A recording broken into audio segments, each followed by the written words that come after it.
Хәзер дини вазгыятьтәге яңалыклар белән таныштырып үтәбез.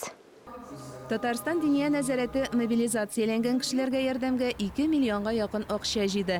Әлеге игелекле эшкә Татарстан районнарындагы җирле мөхтәсибәтләр дә зур өлеш керткән. Казанда азан әйтү буенча курслар башланды. Тыңлаучылар мәкамнәрнең төрләре һәм аларның үзенчәлекләре турында білде. Шулай ук гамәли күнегүләр дә ясады. Татар мәкалменең башка төрләрдән аермаларын ачыклады. Дәресләр Галиев мәчетендә кичке сәгать 6-да 13 октябрьгә кадәр һәр көнне уза. Аларга теләгән һәркем килә ала.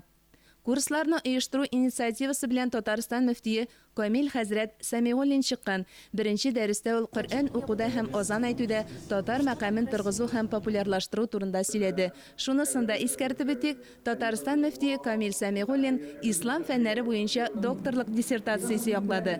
Фәнни эш татар дин галимнәренең Коръән фәннәрен һәм Коръән язу кагыйдәләрен өйрәнүгә керткән өлешенә багышланган. Форсаттан файдаланып Татарстан мөфтиен гыйльми дәрәҗә алуы белән котлыйбыз.